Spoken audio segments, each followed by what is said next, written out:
The other day I was doom scrolling on social media, as you do, and I came across this awesome piece of art by Alzandah. It struck me because A, crossovers are super fun, and B, Samus Aran, the bounty hunting hero of the Metroid games, has tangled with predators from all across the galaxy, whether they be space pirates or other planetary threats. What would it look like to see her tangle with a capital P predator from Yautja Prime? Who is the ultimate predator in Samus's universe? Who is her deadliest opponent?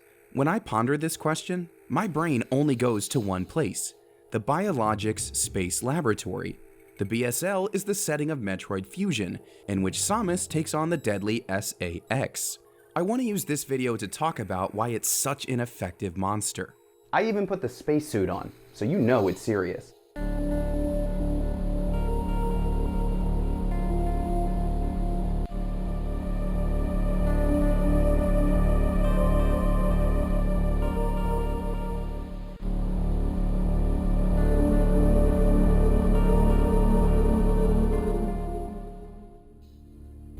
Before we really break this down, let me give a shout out to Alzandah for letting me use his art in this video.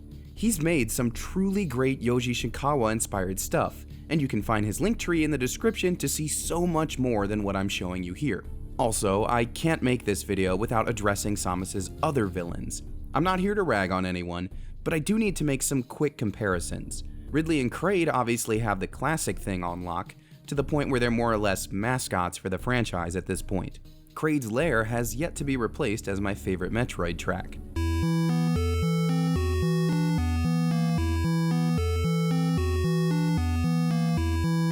But for me, that status elevates them out of the category in terms of scariest Metroid monster. Metroid Dread's E.M.M.I are very deadly, with gnarly instant kill moves should they catch Samus. Planting your feet to destroy each one with an Omega Cannon is intense in its own special way, but once you learn pretty early in the game that the robots are weak to this weapon, they become a little less intimidating. As we'll soon see, the SAX is impervious until the very end of the game, so running for your life is the only option. Then there's Dark Samus from the Prime series, which is honestly very close to the SAX in terms of origin and design, but while this clone wants to spread Phazon throughout the galaxy, the SAX has a more singular goal: kill Samus Aran. That's a lot scarier in my book.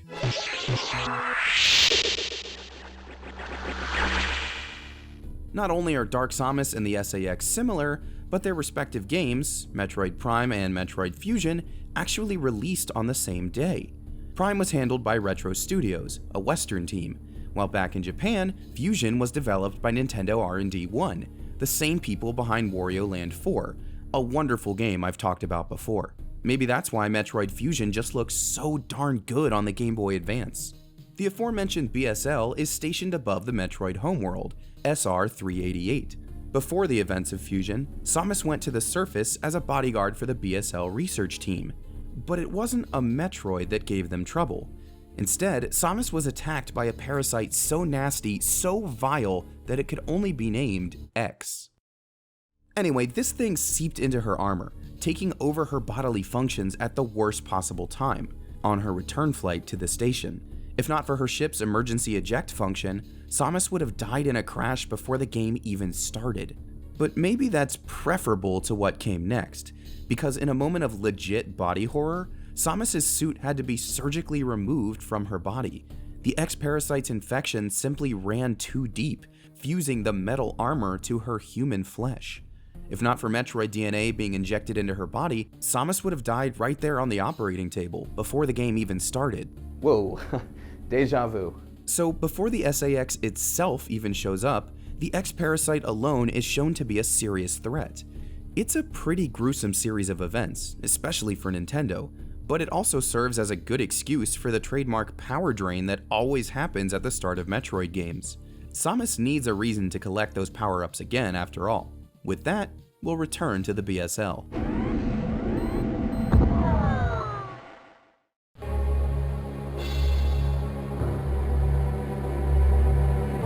At this point, all Samus knows is that there's been an explosion on the station. The X-Parasites are surely responsible, but the extent of their damage isn't clear. As we make our way to the quarantine bay, we learn more about how the little monsters operate. They mimic their prey. And guess who their mortal enemies are? Metroids. You know, the same DNA that Samus is now carrying inside her body. That makes her a prime target for the parasites here on the station. I wasn't kidding about Metroid vs Predator as the title of this video. We can see this mimicking ability throughout the BSL thanks to its layout. The research station is divided into several sectors, each one containing a distinct biome. That means you'll find different species in each area, all of which can be mimicked and multiplied by the X. When Samus heads down the main elevator to investigate these sectors, we get our first glance at the SAX.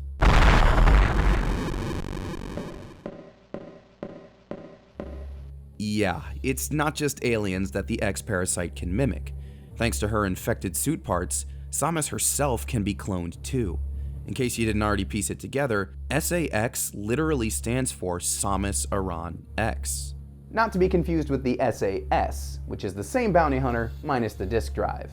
Xbox joke in the Nintendo video. Let's review the tape. First, our parasitic clone comes blowing through a wall. Now I know what you're thinking, no big deal, the Kool-Aid Man does that all the time. But then we get a look at its blank, unfeeling eyes beneath the visor.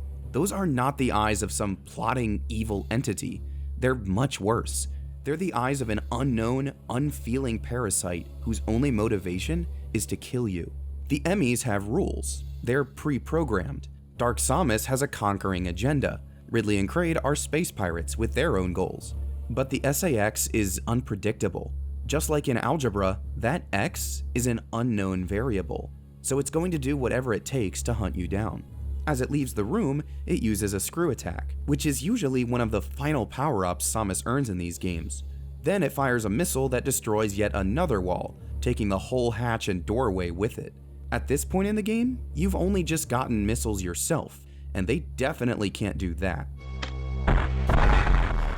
From the very first encounter, it's clear that we are no match for this monster.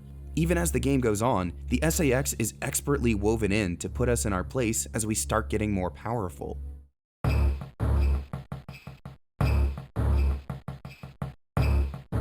Appropriately enough, the second encounter comes as we explore Sector 2, the Tropical Zone. Now, looking at the chapters in this video, you might think that the SAX appears once per sector, but that's not the case. Even with some classic Metroidvania backtracking, that would be too predictable, and the SAX is anything but. The only thing we can say for sure is that it has a goal to trap Samus and tear her apart. Our goal at this stage is to release the station's level 1 locks and retrieve our bomb ability.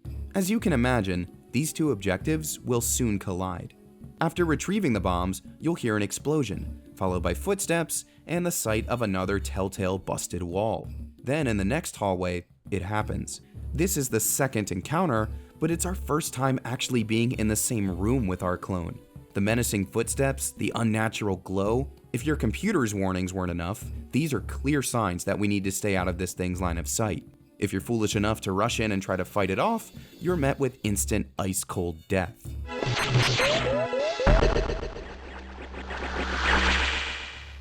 Yes, the SAX also wields Samus's high-level Ice Beam. This is famously the main way to fight Metroids, and now that you share DNA with them, it's your weakness too. If the screw attack from before wasn't enough proof that this thing's power level is beyond yours, then the Ice Beam ought to settle it.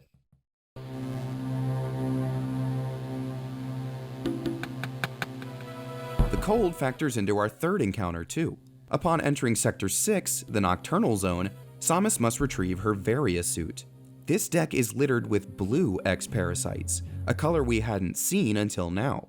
Thanks to her Metroid DNA, Samus can absorb yellow ones to regain her health, green ones to restock her missiles, and red ones to fully replenish both. But blue? Well, buddy, those will hurt you thanks to their icy chemical makeup. By this point, Samus has regained a few abilities like the aforementioned missiles and bombs, as well as the high jump and speed booster. So we, the players, are feeling a bit more confident. But the blue parasites and the SAX are here to keep us humble. Once again, we find ourselves hiding in a vent as our clone walks by. Oh, and if you were feeling secure about your bombs, then you might want to pay attention to what the SAX does next. That's a power bomb, another ability beyond our current level. Once again, we're forced to let the SAX pass us by or be taken out. Yeah, I know we still have 4 more encounters, but I was really hoping we could go on the offensive soon. Well, actually, once we weasel past the SAX, beat a boss called Barrier Core, and put our Varia suit back on, we do see the tide turn just a little. Thanks to the suit's temperature resistance, we can absorb those blue X's like any other parasite.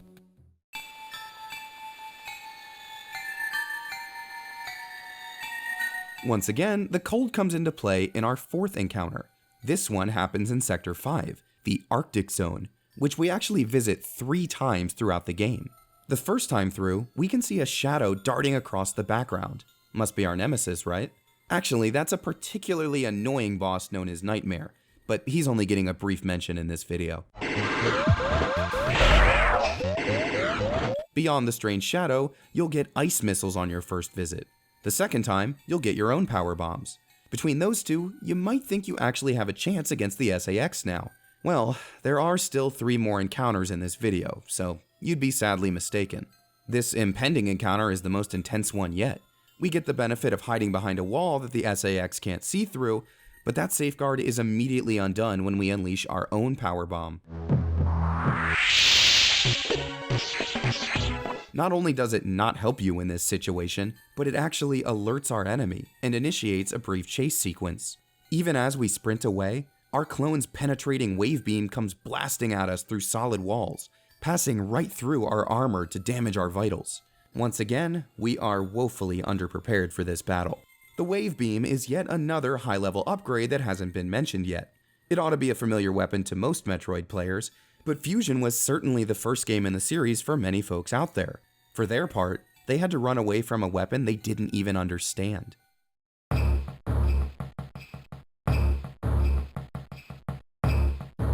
The 5th encounter is a chase sequence too, and I'd say it's far more intense than you might expect, even for the follow-up.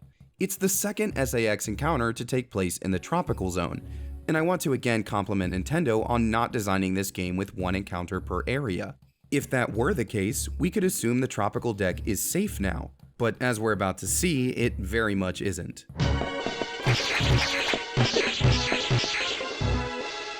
We're ambushed as soon as we enter the area from a side passage, and we'll need to drop bombs and open shutters as we run for our lives.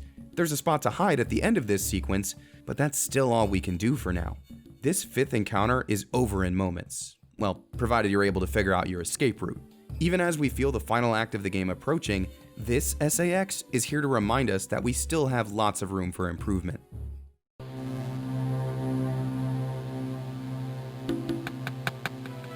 Did you catch my extra emphasis on this SAX?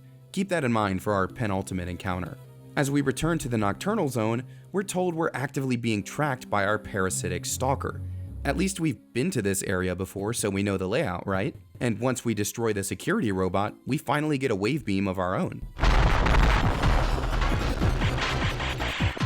With that upgrade in hand, you might finally feel ready to take on the SAX for real. But you're not gonna get the opportunity. You see, our path leads to the station's restricted area. It's here where the BSL scientists keep their top secret research subjects, Metroids.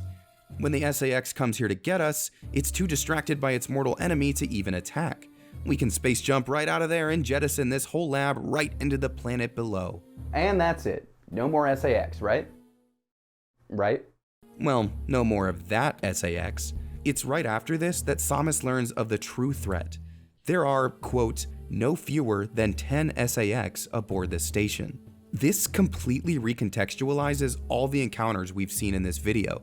It might not even be the same SAX every time. They're all born from Samus's detached, fully powered armor.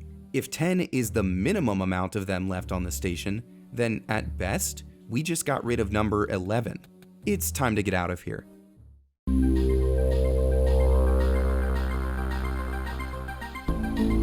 Our final encounter happens as Samus starts to evacuate the BSL. If she can activate the station's self-destruct sequence and escape, that'll theoretically wipe out every SAX on board.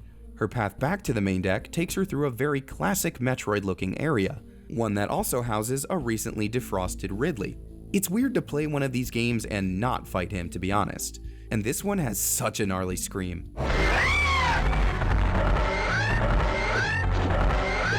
Defeating Ridley finally grants you the screw attack, and with that, the Metroid power fantasy is complete. At last, you can leap freely through every room on the station, tearing through space pirates and even rippers, which are otherwise invulnerable. If that isn't a sign that you finally have a fighting chance against the SAX, I don't know what is.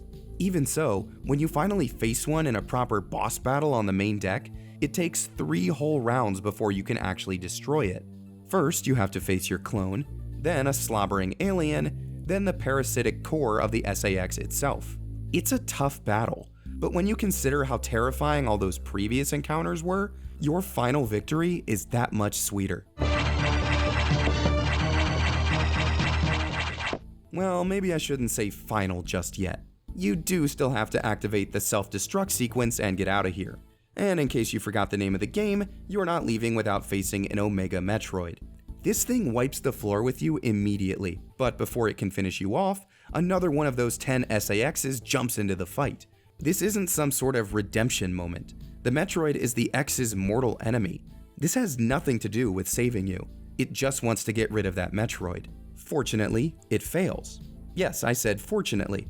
In the ultimate proof of overcoming the parasite, Samus is able to absorb a Core X, harnessing its power for herself.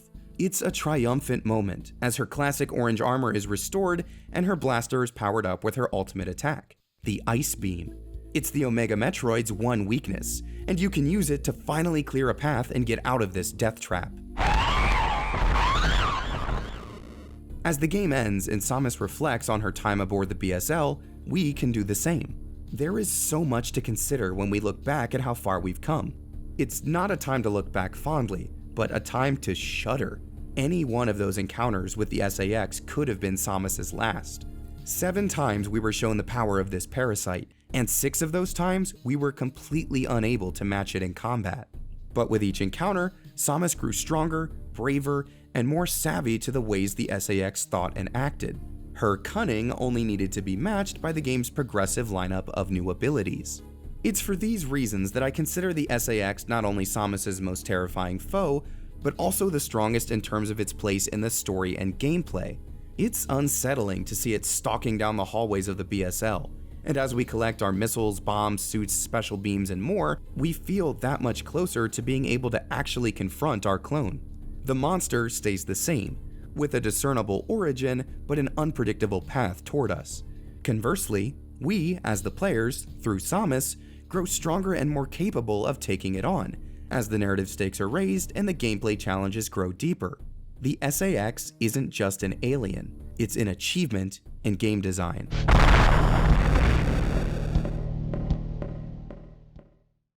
Hey, thank you so much for watching this video. If you like what I'm doing here on Framework, definitely hit that subscribe button in the middle. It would help me out an awful lot if you do. And if you want to check out some of my other stuff, you can hit that link on the far left.